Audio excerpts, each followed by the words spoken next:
welcome to the Monarch Football Show with head football coach CJ Goss. I'm your host, Paul Brown. Welcome back to the show, Coach. This past week, the Monarchs traveled to Danville, Virginia, and lost to the Everett Cougars 41-33.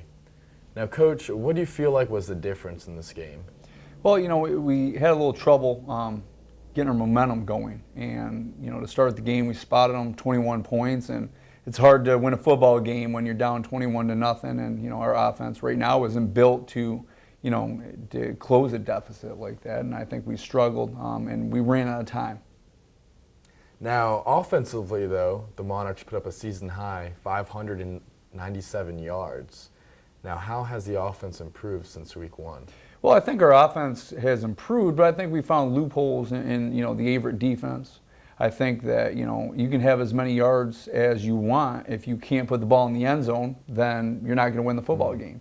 And that seemed to be our struggle. And our red zone offense has struggled all season long. And, it's been a problem and it ended up biting us in the end. I'm happy that we put up those type of yards, but, again, it was, Everett had some downfalls on defense. We exposed them, but we did run out of time and, we didn't get the job done in the end. Now, bringing up that red zone problem, week to week, what are some things you guys have been doing to help improve the red zone efficiency? Well, getting down in the red zone, offensively or defensively is a mentality. Offensively, you've got to be in the mentality that, we're going to score and nothing's going to stop us. Defensively, your back's against the wall. It's like you're in a dark alley, as I tell the team, and you got to fight your way out. And on both sides of the football, we've struggled a little bit in the red zone. And again, it hurt us on Saturday, but all things to improve on. To me, it's easily fixable. It's just got to be a mentality, and it's something you have to coach to week in and week out. And talk about mentality. The Monarchs were also penalized 13 times this game. Do you think that's more of a mental thing or more of a disciplinary issue? And what are the Monarchs doing moving forward as far as cutting back on the penalties? Well, this is the first game that I was really, really, discouraged in the fact that, we did have as many penalties as we did. I'll never fault a guy for an overly aggressive penalty. But, with some of the juniors and seniors, they committed penalties that, they just had to, you got to know when to pull back a little bit. And so, again, aggressive penalties, but not needed. And I think that, we're another part that we're going to learn from. But we're a better football team than the amount of penalties. You can't expect to go up at a night game at another school's, campus and expect to win the penalty battle. And, the big thing is that, we lost that battle and ended up hurting us in the fourth quarter. We had 2 touchdowns called back, and, we're a better football team than that. Thank you very much, Coach Goss, on this week's breakdown.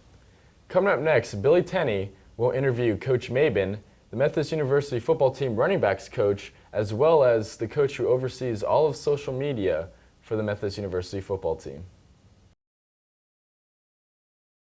Hey, I'm Billy Tenney with the Monarch Football Show, and I'm joined here with running backs coach and social media director, Coach Jaron Mabin. Coach, how's it going? Good, man. How are you? Now, Coach, how can MU football fans follow Methodist football on social media?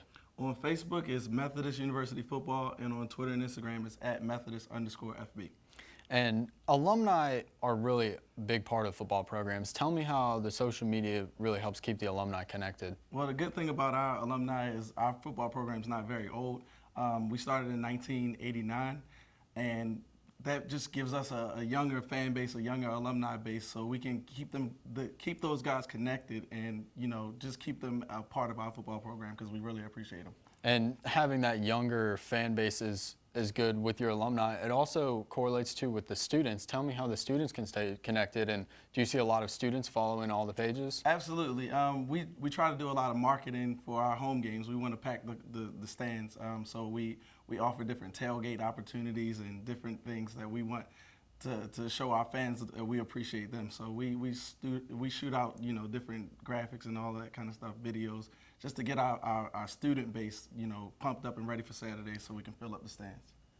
Coach, thank you for letting us know how the MU football fans can stay connected with Methodist football on social media. Thank you very much, Billy, and thank you, Coach Mabin, as well. Be sure to follow MU Football on Instagram as well as Twitter for live updates, stats, and many more. Now, Coach, this upcoming weekend, you guys host the Battle and Bishops of NC Wesleyan. What do you expect from this team? Well, first off, it's homecoming, and so that's always an exciting time, on campus for the past and the present, students and football players. But, we've got to put our blinders on and know that we have a very good North Carolina Wesleyan football team coming in. They're very well coached, and, they're athletic across the board, very tough team, and, we've got our work cut out for us. The biggest thing with our approach is we're gonna put our blinders on, lose sight of the fact that it's homecoming and all the distractions. Sometimes a homecoming game can be more distractions than it can be focus. And our guys are planning on having a good week of practice, and we're going to approach it and be ready to play a football game. But Wesleyan's a very good team, and we expect them to be on their game. I mean, it's an in-state rivalry, and again, they're a very good team, and we got to be on our game to be able to go out there and pull out the W. Now, with it being homecoming and also a conference game, it's such a crucial game. So how, you said with the homecoming hype, now how do you get the players to kind of settle down with all the hype going on throughout the week at the school? How do you guys go about that as a staff to kind of get the players in the right mindset? Well, it starts with me and it trickles down through the assistant coaches, but we're very focused coming off our last game. And so I don't think there's a whole lot that we have to do to get the guys focused, to put our blinders on and not be, affected by the distractions. Now come game time, it's a little different story. Some of those guys who haven't been a part of it, haven't been a part of a homecoming, at Methodist University, and we're expecting a big time, crowd, big time events going on and a lot of things going, but in there we got to play 60 minutes. Thank you very much, Coach Goss, and what to look forward to this upcoming weekend, and as always, good luck. And if you can't catch the game, go to mumonarchs.com to catch a live stream of the game, but if you're in town, make sure you come out and support the Monarchs. I'm your host, Paul Brown, and joining us, like always, is head coach CJ Goss. Have a good one, folks.